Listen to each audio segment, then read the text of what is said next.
And when I went to the forum the other day, I'm like, Yeah, I know. You know, it's an open seat. yeah. And when there's an open seat, especially on the Republican side, everybody feels that they have something to contribute. Mhm. So, but this is my congressional seat. This is where I live. Mhm. The only reason that I ran in one was because I grew up in one, Mhm. and I wasn't going to run against a sitting Republican, so I ran where I thought that I could make a big difference. Mhm. And people have shared with me that Dina Titus has changed some of the stuff. She's Mhm. become a lot more accessible Mhm. because she saw, I mean, relatively, 51% Democrat, 22% Republican, and I got 38% of the vote. And that was with a Libertarian and an Independent American Party candidate taking 5% of the vote. So if you erase those guys from and you say I would have gotten the majority, I would have even gotten closer. Mhm. I didn't know there was a libertarian running that way. Yeah, there was.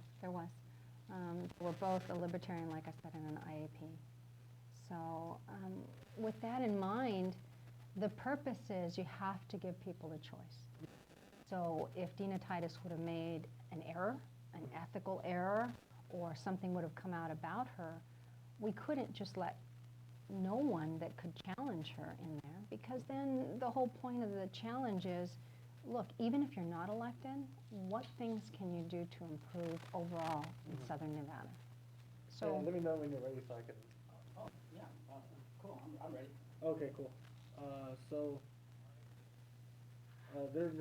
so the point of these interviews, obviously, it's not just we want to obviously want to know what you know about the veteran community, but it's also an exchange of information. In the last few months, we've been engaged with other veterans organizations and some unorthodox allies, if you will, because okay. and the reason being is at the state level, there's not enough resources to do outreach. And what we've also found is the way that the veteran community likes to communicate is the way that we communicated while we were on active duty. So we see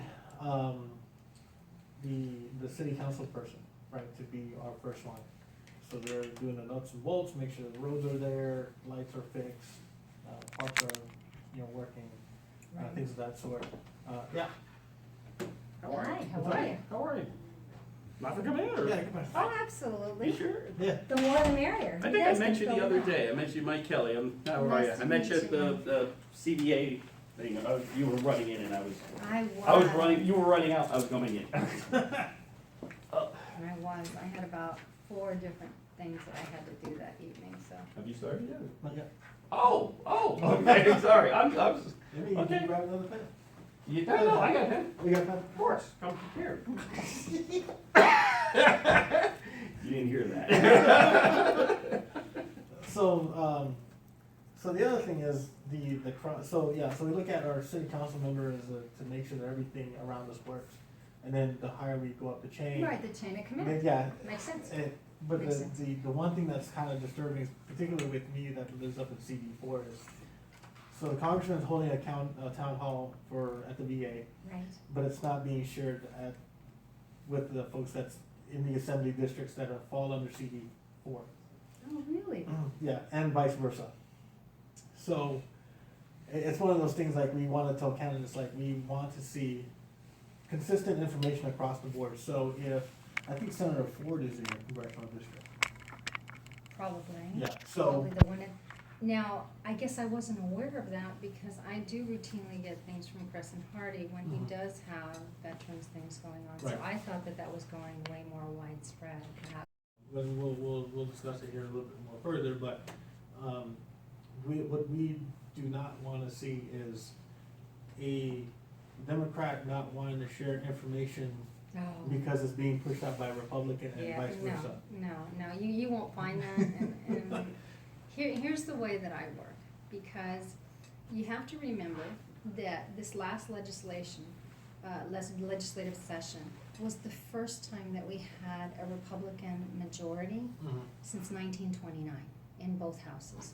So I've either had to work with a Democrat majority or a split House, is what we call it, when you have a Republican and a Democrat. So my work engaging in legislation has always dealt with dealing with both parties. My belief is that all of us swore the oath to the Constitution once elected to federal office.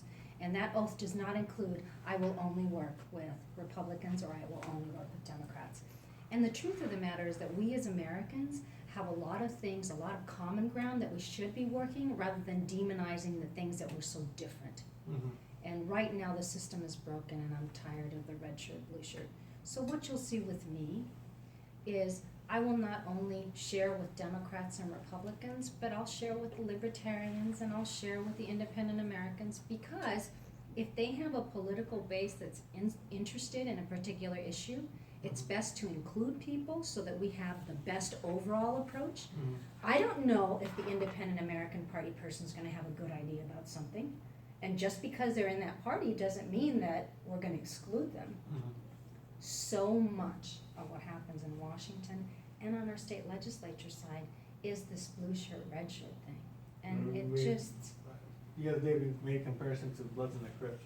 yeah, exactly. colours. And everybody loses. That's the whole Well, problem. I So, made the comparison. I'll tell you, I'm a Democrat. I'm the chairman of the Democratic Veterans and Military Families Caucus. I use the argument someone called it Munchausen syndrome. yes. The Democrats have Munchausen syndrome, Republicans have Munchausen syndrome by proxy. So Yes. they're about, and it's like, guys, let's fix problems. People Yeah. just want problems fixed. I don't care who fixes Right. it. If I'm drowning, and I'm being stung by stingrays, I don't care who comes.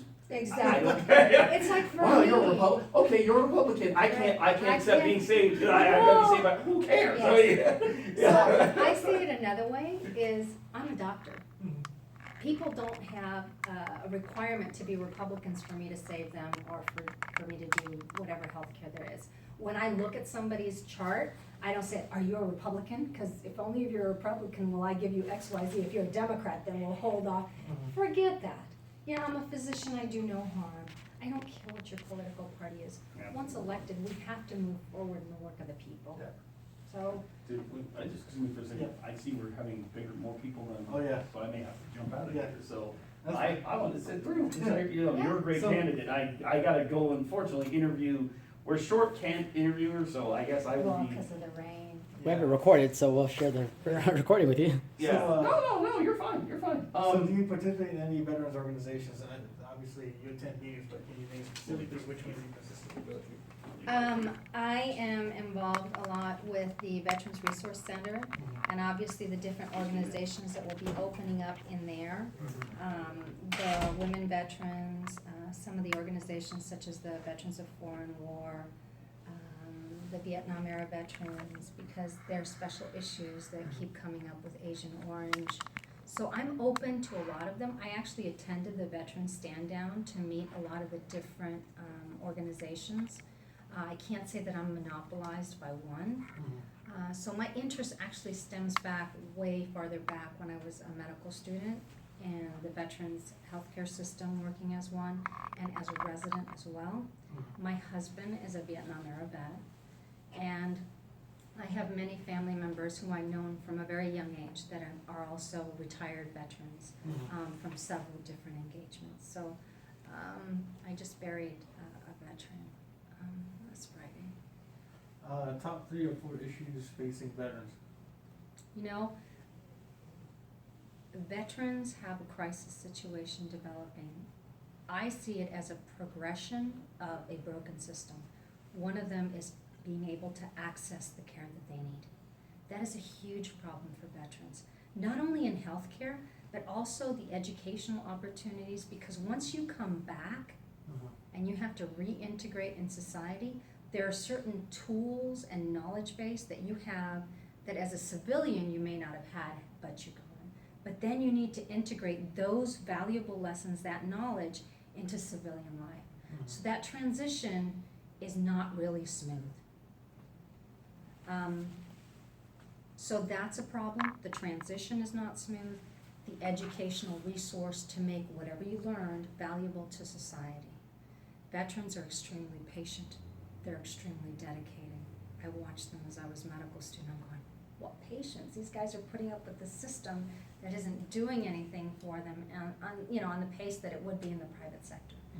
So those are two of the issues. There's so many other issues that happen. For instance, one of them that really is unacceptable to me at this point is the fact that 20 to 30 veterans commit suicide every day. So they didn't die on the battlefield, but they're so destroyed and distraught that when they actually get out of the military service, they're willing to take their own lives. And frankly, it is shameful that we disrespect our veterans that way. So that's an acute issue that has to be dealt with. I read the report that said that we had a suicide prevention crisis line and they went to voicemail. Mm-hmm.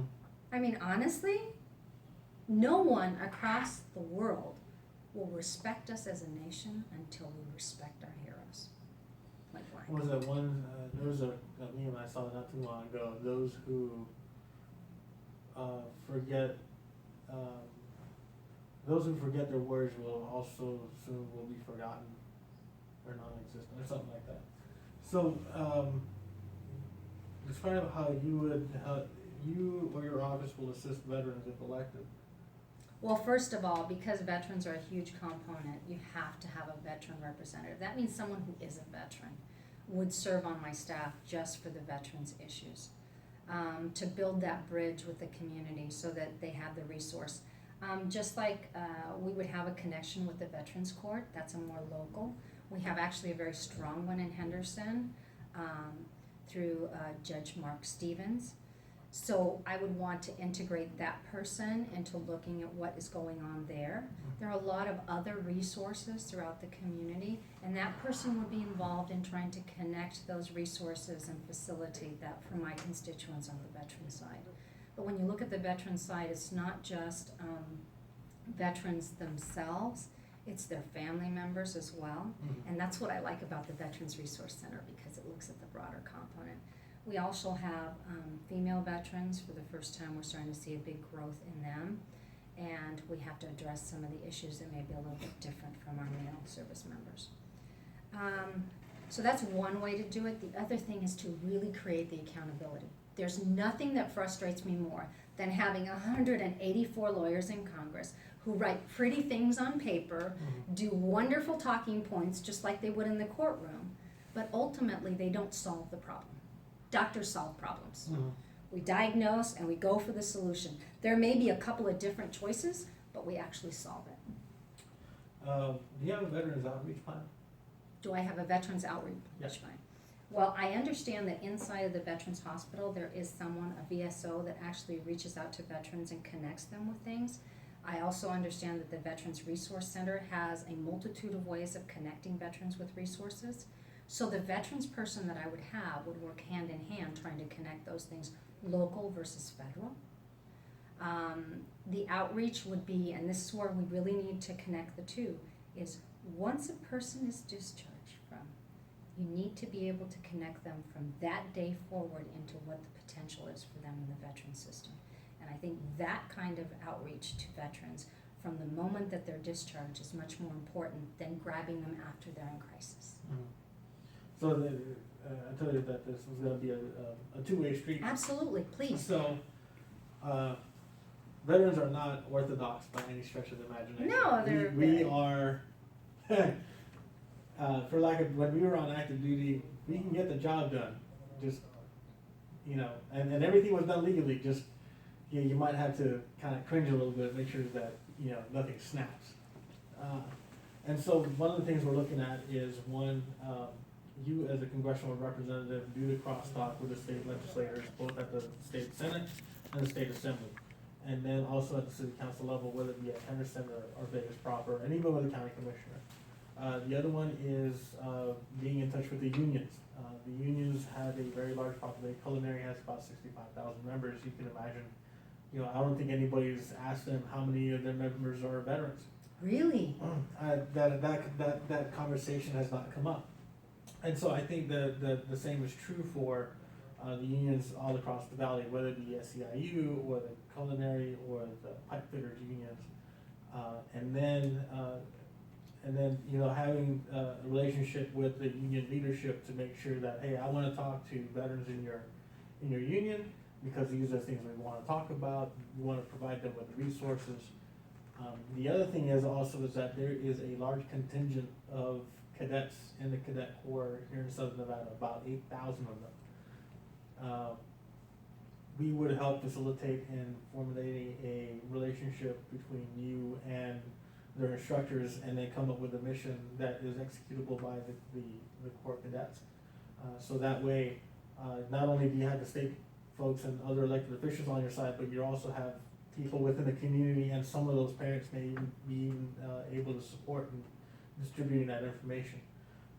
Establishing touch points in the common areas in the city, whether it be at City Hall, at your office, recreation areas, and even some of the hospitals, and saying, hey, if you're a veteran, this segment of the information boards for you, whether it be to employment, post, Educational opportunities, right, and so healthcare because, screenings. right, things like and it that. would, and even though that you would be focused more on the federal level, we still would want the folks that in the particular congressional districts to take the lead on how to communicate with the veteran community in a way that's both measurable, trackable, and then be able to be sustainable for the part-time legislators at the state level. And then along with that, reaching out to businesses, particularly the larger businesses in your district, and saying who has the best practice. And particularly, not the ones that are unionized, but the other ones, and saying, hey, how do we, just having a dialogue and saying, Have you looked at have you looked veterans at, for right. employment? Have Yeah. you looked at veterans for this area of Yeah, expertise? or, do you have veterans in your workforce, we wanna, give out the information. And so it's just, something else for your tax tool. Again, we've seen so many different things as far as legislation, but we haven't seen anything I that's been know. done on the ground, so. Well, it's like I said, wordsmithing and putting it on paper is one thing, getting it actually done Yeah. is a little different. And the other thing is we wanted to do too, regardless if they're a veteran owned or not, is we want, our state representatives to identify best practices in their districts and saying, hey, this. This program's working. Yeah, Are you familiar with the guys that go around with these special bikes to try and Yeah. help people? Yeah, Yeah. they're awesome. And I actually have one of the videos on my Facebook page. We interviewed and talked to him about what he's doing. There's so many things that we can offer, Mhm. and I think it's crucial that we have the federal government partnering with local nonprofit versus creating another Right. bureaucracy. I mean, that's what I just kind of like, the other bureaucracy, it's not as flexible. Mhm. It certainly isn't adjustable. Some of the needs that were needed by the Vietnam era vets versus the Desert Storm ones versus now the ones that are fighting the war on terror, Mhm. some of them have different needs because the things that they're exposed to, Mhm. just chemically and genetic warfare, the things that they're exposed to are different throughout the time. The veteran still needs the help. Mhm. So I think that we can be more flexible if we partner with. But, I mean, I can go through some of the people that I know, like I did earlier. Ultimately, it is that line of communication and the recognition that these are our heroes. We must respect them. And actually, maybe some of that comes from my Hispanic culture. We respect our elders, we respect our heroes. We actually look up to them as leaders in our Mhm. community, not as people that are discardable. Right. What would you do to tackle veteran unemployment, suicide, and welcoming veterans into your district? Well, those are big portions. The suicide has to be dealt with on a crisis level. And some of that is that transition from military life to civilian life. And we actually don't give a lot of tools Mhm. besides drugs. This person that I just buried, he called me in a crisis situation and he said to me, Annette, I'm about ready to shoot myself. I cannot handle this pain. And he was going to the veteran system and all they were was giving him pain pills. So what ended up happening is I made sure that his spouse was with him. In fact, my assistant was with me at the time when I got that crisis call. I said, okay, someone's with you, I'll call you right back. And I connected him with a private individual that deals with pain management. And that started a cascade of workup that found that he had the late stages of lung cancer. Those kinds of things shouldn't happen, and they wouldn't happen if we didn't imprison our veterans in an archaic system that just hands them pills. So the reason I brought up the gentleman with the special bikes is a lot of the relaxation techniques, some of the mental preparedness, the adjustments that have to happen, the trauma that's happened, you have to give them tools to be able to deal with that, not just drugs. So a lot of those things. So that's on the suicide side, is trying to prevent that crisis moment where they find themselves alone. As far as employment, I already explained to you, you come back with an inordinate amount of knowledge from having worked whatever it is, be that in communications or whatever it was that you were doing. There are skills there that translate into civilian. What we need to do is make that translation smoother. You know, veterans don't necessarily all have to work as security guards. I think that, you know, that's kind of a box that people have put in veterans, but there's so many other things that they could do. I have one of my very good friends, and he deals with computer and drafting, and that has to do with his skills that he got and the other education that he got while he was in the military. So he's moved on. And that was the employment, the suicide, and you said one more. Welcoming veterans into your district. So the welcome of the veterans into the district, I don't know if there's a database that actually tells us when someone gets discharged where they actually move. But the veterans should have that option so that when they do move into a congressional district, we connect those lines so that they can come and access the resource person that I have in my office. I just don't know if there is a program in the military that does that, because I found it so, they're disconnected. Once you leave, it's almost like this is another organization here and there's no bridge to connect the two. So again, if we build that bridge so that people can actually have that communication, then that will behoove our veterans, because the transition will be smoother if they understand that they got discharged in Maine for whatever reason. And now they move to Nevada because this is where the rest of their family is. They need to be able to access almost immediately so that if there is any crisis or any need, they can access what's happening in our community, what the local things are. And so in regards to, again, because we want to, because we want to mutually leave here better than we came in. You know, by the way, thanks for taking my call too. I've had a few of those calls, and it's not the easiest thing for anybody to do. it wasn't. It wasn't, especially when I knew that he was terminal.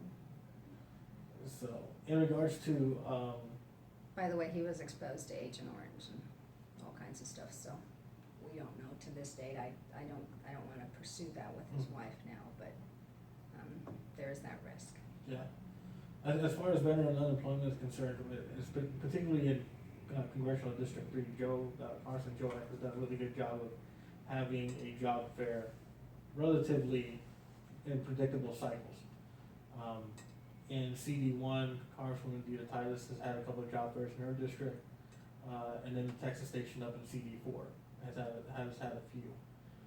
So having a job fair to connect businesses, too. right, Yes, is important. right, and at a time when we would love to see some coordination between CDs 3, 4, and 1, saying if like you would do 2, maybe 1 in in the summer. So we could do them. So yeah, and then spread out the the information of, and then obviously with the staff member you have appointed, also keep them apprised of the other employment opportunities that are available at the local government level.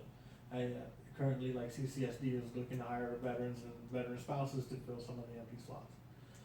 In regards to suicide prevention, okay, this is gonna sound a little goofy, and it was one of those things when we had talked about it, it was like, wow, it was staring at us in the face, but we didn't, it was one of those things, like, it was obvious that it should have been the first place to go, but because it was so obvious, we missed it. And so one of the things, in regards to suicide prevention, You know, you and your district office and maybe your staff in DC would be suicide prevention trained to set a trend. Absolutely.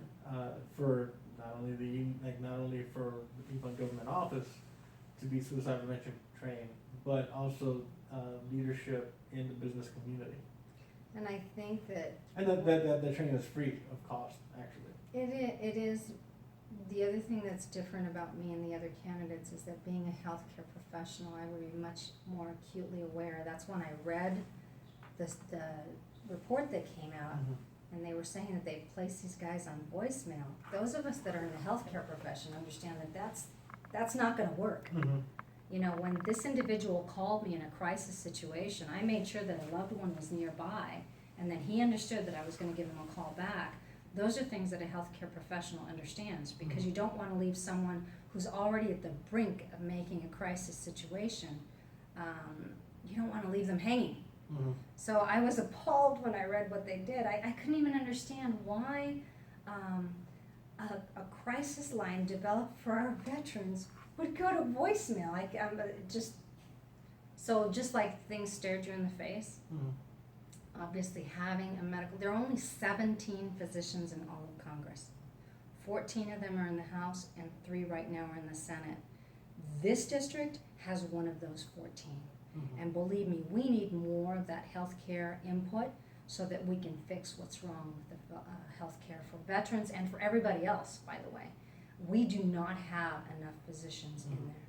We have a lot of lawyers, like I said, 184 lawyers. So if you want a piece of paper that tells you how to do things, that's great. But if you want somebody that's actually in the trenches understanding what it is that we need in crises, then you need to have me. What veteran legislation do you plan to sponsor or advocate for?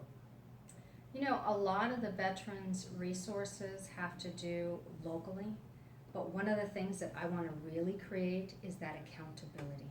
So that if someone in our veterans' healthcare system that's an employee is really not doing their job, is really hampering the processing of all those claims, there have got to be written down guidelines that say, if you fail consecutively here, here, and here, or if it is proven that you have manipulated the bureaucracy in order to enrich yourself, that's not acceptable, and you will be fired.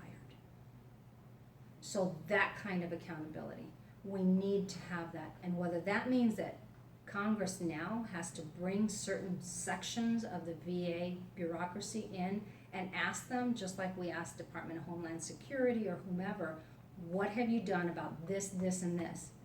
And if it's been discovered that they're allowing people to skirt and go on administrative leave and then putting them right back in, we need to stop that. There's a couple of things that are on the radar too. So providing resources to surviving family members of deceased veterans. So when we're in the military, we have all sorts of resources to kind of help the family members through, getting the burials done and everything, because they always have unit support and other organizations within the DoD to help with that. When they leave active duty, that's not the case. We often find that the family members have to fit the bill with the totality of the burial. They don't have a resource, or the local funeral homes do not have a touch point to find those resources for that family. And then being able to have the ease of applying for the VA benefits that they're entitled to, whatever survivor benefits they're entitled to from the VA. The other issue is in regards to single parents. According to a 2010 report given by the DoD to both the House and Senate Armed Services Committee, that there is the 10% of the National Guard reserve and active duty force are single parents, with an uptick in the reserve and National Guard force of 2.5% every 5 years. There's no there's resources for single guys. There's resources for service members with kids and spouses, but there's not one for single parents. So that's one that we would really love somebody to take be the champion on that. And then just being able to set a standard across the board for federal employees, whether it be at the Social Security Administration, at the VA, because what we're finding now is that even though we are all public servants, they're not told to, there's not the same There's training different- requirements Yeah. across the board. And so that's, those are gaps that we're looking to fill. Everything from suicide prevention to de-escalation to, you know, just being able to, you know, more of the consequential crisis management type stuff.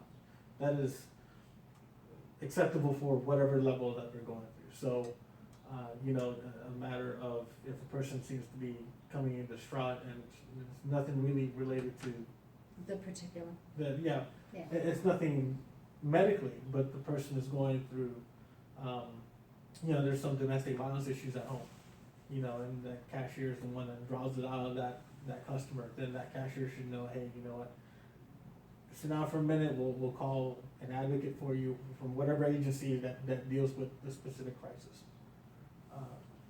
So, that, you know, it's. So even though they're not healthcare related, they can at least identify the problem and bring the right resource Yes. to address it.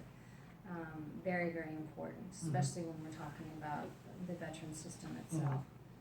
Because a lot of people go into the veteran system and do ancillary, what I call support, Mhm. but they may not necessarily understand that the people that they're dealing with may have these special needs. Which is one of the reasons that I don't espouse getting rid of the veteran system, Mhm. but I do espouse allowing our veterans to be able to access care more locally. Mhm. You brought up a very interesting thing that I don't think a lot of people understand. When we ask our veterans to go, like let's say that this particular hospital doesn't have the specialty that's needed and they need to go to California. If our veteran member dies in California, because there is that gap in supportive services for burial, the family has to now, not only have they commuted to go and visit their loved one, but now the family has to, if they want to bring that body back Mhm. for burial, they're going to incur costs because that's going from California to Nevada. And if you've never done that, there is a cost and it Mhm. comes out of the private pocket of the family. Mhm. So if we actually allowed that person to access that expertise locally in a private hospital rather than having them go out of state, Mhm. then we wouldn't have had that issue in the first place.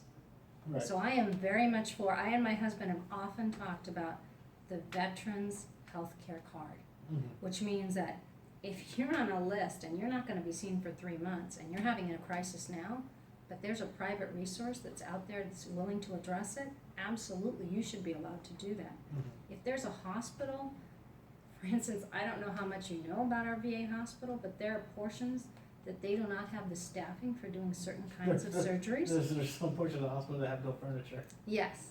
So, and please don't get me started about the operating rooms and how they built them without having the proper things in them.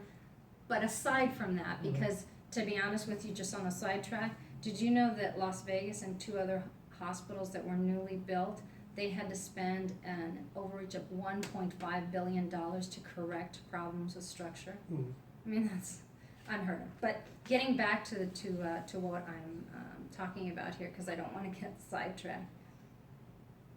When we have care that there is in the public sector, in the private sector, that can address the issues that have to do with our veterans and they can access care locally, Mhm. we should give it to our veterans. We should have that avenue open. We should never lock them up into a system that just incarcerates them into this much care. Mhm. Right. The other thing is, what can you tell us about the GI Bill? My understanding about the GI Bill was that it was an educational and a resource bill for our military personnel once they needed the extra training. It's like sort of like we have student loans for certain people. But one of the things that may be frustrating in understanding is how far the GI Bill can deal with the vocational training and that transition that we were talking about from using the skills that you have and bringing them into civilian life. So the GI Bill, and this again for information's sake, cause I'm sure you're probably gonna run into some folks on the campaign trail that's gonna, like, hey, you know, I'm always looking for educational benefits. So there's two parts of the GI Bill. There's the GI Bill that we really know of that we pay into, and then there's a post 9/11. The post 9/11 is for anybody that comes in after 9/11/01, and that specifically, is, they provide 36 months of, educational, tuition fees and costs, 36 months of, housing, allowance for E5, with dependents. So my zip code, that's about $13.40 a month, which is Okay. pretty generous. And then it also, provides, a stipend for books and materials of $1,000 annually. And there is some, vocational, training that can be used in, with the Some of GI, it. but yeah, with the GI Bill. It's just a matter of finding who, Who will give you that training? well, yeah, who would give that, cause I think most schools, at least in the valley, do provide, but the thing is, like, there's no, here's funny, so in some parts of the country, you have colleges specifically geared towards trade, whether it be electricians, plumbing, mechanics. You really don't have that here in southern Nevada. And I'm sure there's some programs available through CSN and even UNLV. The other thing is that the post 9/11 GI Bill is transferable to children and spouses. So if I already have a degree coming out of active duty, now I need a post 9/11, then I can Get transfer. approved. Yeah. So it's the food for thought in case, you know, and then that also may be, you know, something you might wanna think about as far as legislative goes, being able to being able to ease the transition from the beneficiary to dependent upon the death of the veteran who's not used to post 9/11. So if a veteran, So there's no clear there's no clear. guidelines No. on how to access that. No. Again, you know, we already talked about this a Yeah. couple of times, is the transition between active duty to actual civilian life is sorely lacking on Well, many no, levels. no, but this one, let's say, okay, I'm a veteran, I haven't used my GI Bill, and then something happens to me. There should be, my post 9/11 GI Bill, even though I haven't. Should pass on, Yeah. yeah. Automatically. What can you tell us about veteran suicide? Well, it's unacceptable, 20 to 30. I think some places say 23, some say as high as 35. The 23 reports don't include a lot of the major population areas. When you try and include all the information that we may have collected, then obviously the number goes up. These numbers are unacceptable. They're higher than the general population by far, which means that there is something underlying that's creating this that we're not addressing. So in regards to veteran suicide, everybody attributes it to PTSD and TBI, and for female members, MST, military sexual trauma, is what it translates to. Though those are issues that can lead to suicides, there's also other compounding issues that if a service member was on active duty, they would have the resources to be able to deal with it. I.e. the inability to pay bills or being evicted. Right, That would never the happen in the financial. military, but now that they're in the threat of being homeless, when they're a veteran. Having access to family counseling services, that are not necessarily geared towards their traumatic event in the military, but specifically dealing with the family. Being part of the community, you already talked about how you would, try to bring folks in. Connect. Yeah, and then, the other one is, just a change in, a life, something changed, like. We actually put our military members through some big changes. We asked them to move all around the world. Mhm. And then once they come back, again, we ask them to move back into society. Our military members may be used to moving around when they're on active duty, Mhm. but employment situations may be different in their hometown once they get back. So they may be looking at yet another move and Right. not having the support structure. That's why I think it's so important that we actually have that transition from active duty, saying, okay, well now you're going to look at, this is where your employment opportunities are. Mhm. And then they get there, and no one's there to say, okay, now these are the resources in the community. Right. So, And then what can you tell us about employer support of Garden Reserve? you know, I've been amazed at the stories that I've heard of employers actually firing individuals, even though it's against the law Federal to do statute. that.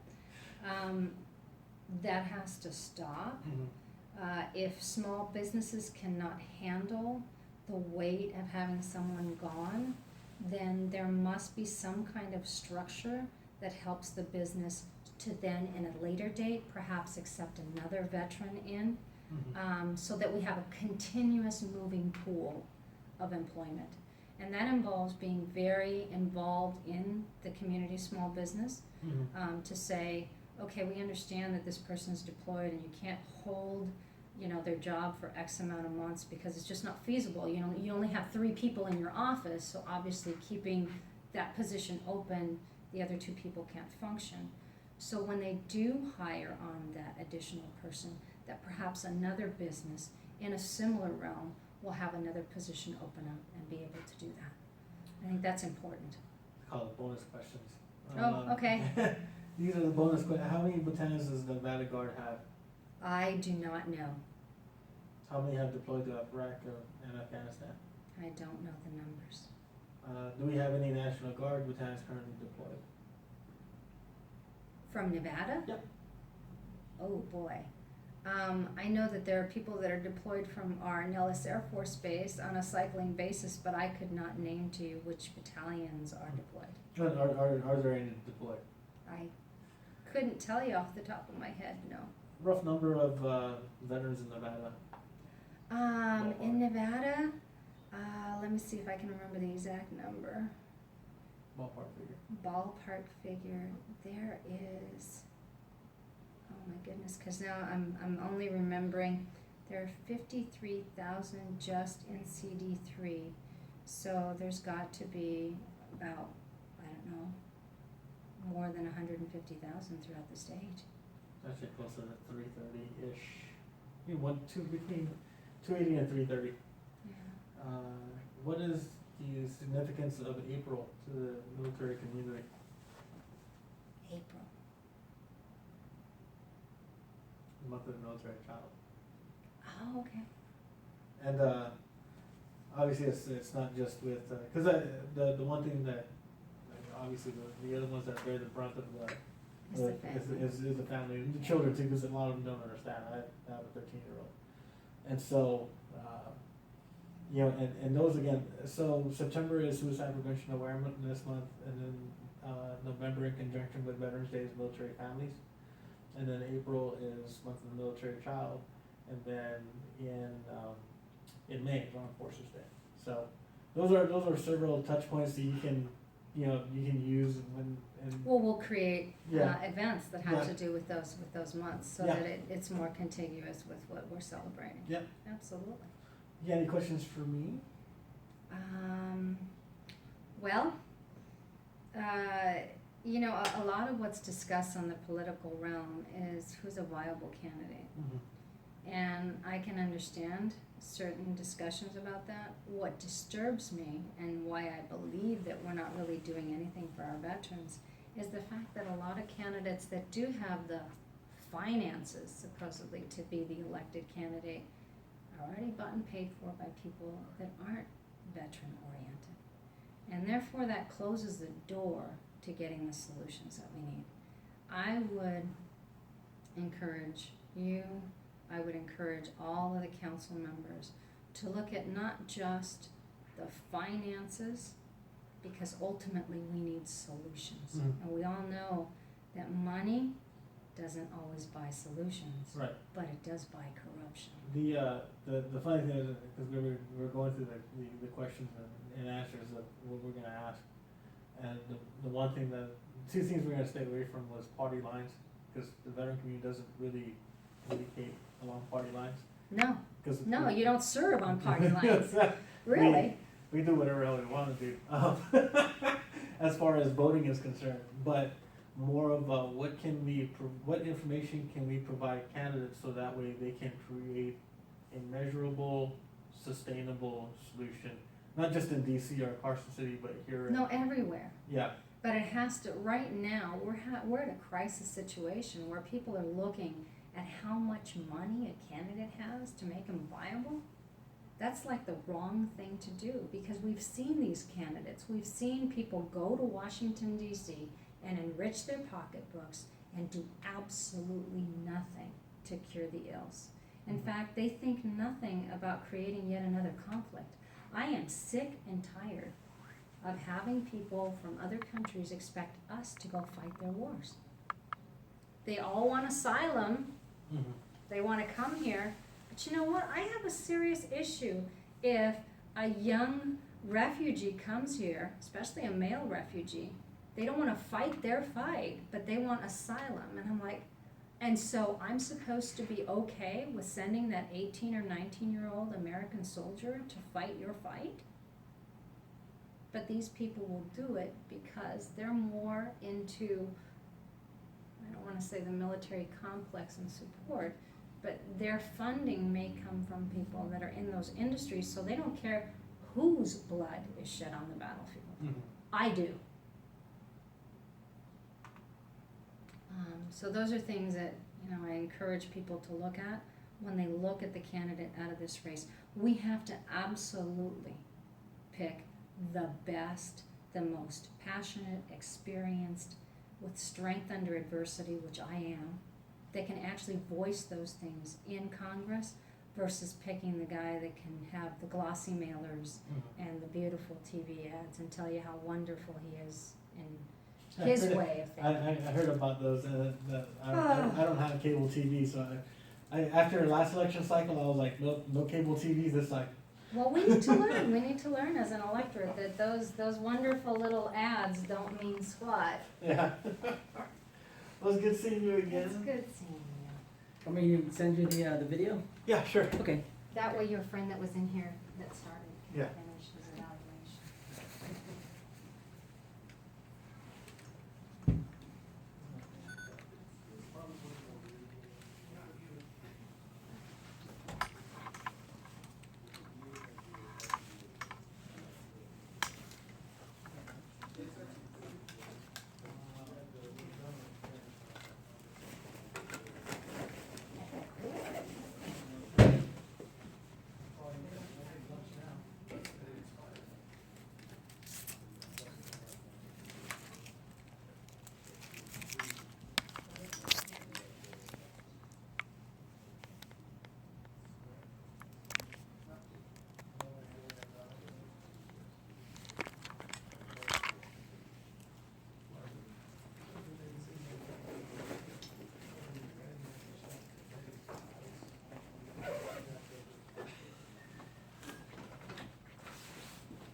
Thanks a lot, Richard.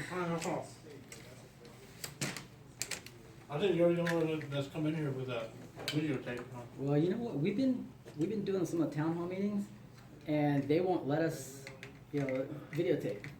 You know, they're scared for their other candidates and stuff. It's like, we have nothing to hide.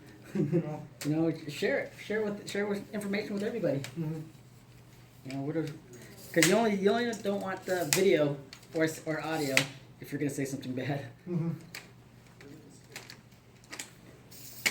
Yeah, but it was live on YouTube, so hopefully hope you didn't mind. Oh, fine. So, cool. Yeah, I'll send it to you right now.